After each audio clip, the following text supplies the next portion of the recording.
Souvenez-vous, il y a presque un an, le 14 avril 2014, en pleine nuit, 276 lycéennes sont kidnappées au sein de leur lycée dans le village de Chibok, au Nigeria. C'est le groupe terroriste islamiste Boko Haram qui est à l'origine.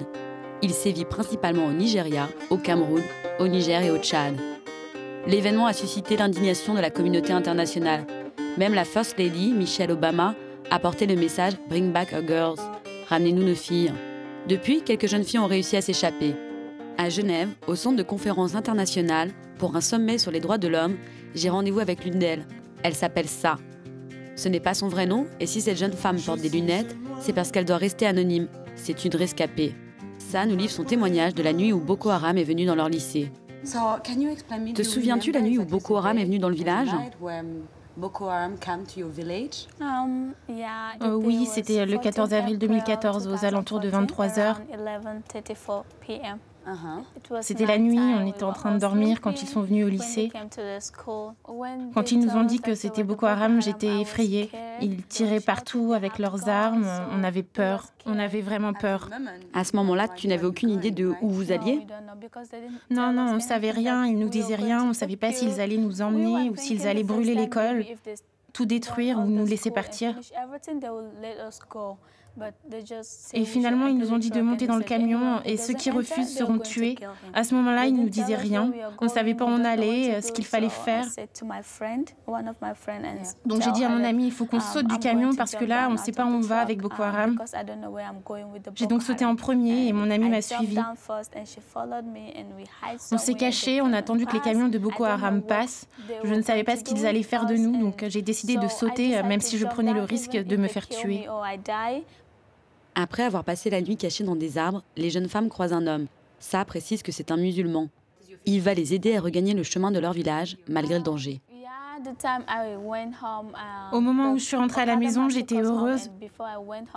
Avant de rentrer, mon père, ma mère, ma famille pleuraient car j'avais été enlevée. Mais quand je suis revenue, ils pleuraient de joie. Je suis heureuse car je suis sauve et en sécurité. Dieu m'a aidée et je sais qu'il va aider mes amis toujours aux mains de Boko Haram. Tu parles de tes amis qui sont toujours dans ton cœur. Comment tu te sens quand tu les vois comme ça, toujours en captivité ?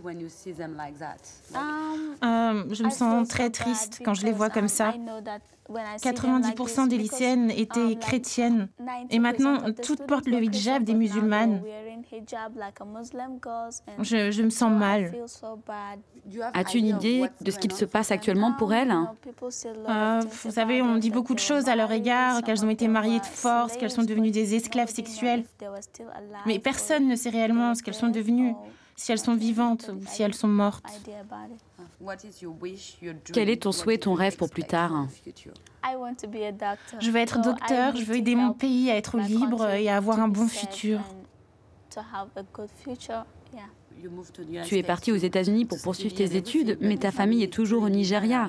Comment vis-tu cette situation ?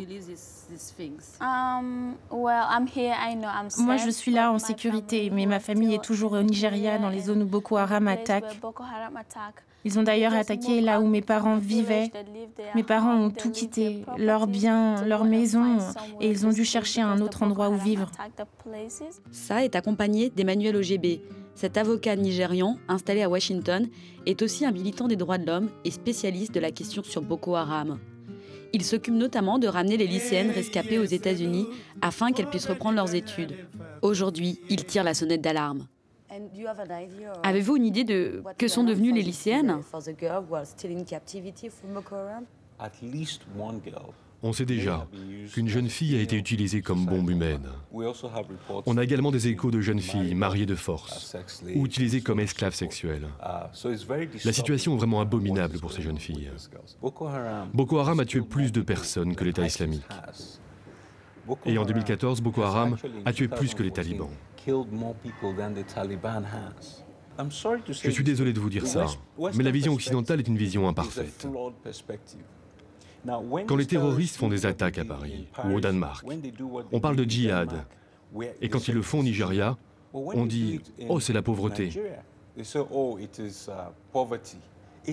C'est exactement la même idéologie violente et radicale qui anime Boko Haram et les autres groupes terroristes. Le monde s'est levé et a scandé « Ramenez-nous nos filles !» et le monde s'est tu. Pourtant, les terroristes continuent de faire les mêmes actions. On doit mettre des actes sur nos mots. À ce jour, Boko Haram continue de semer la terreur et de tuer dans l'indifférence générale de la communauté internationale.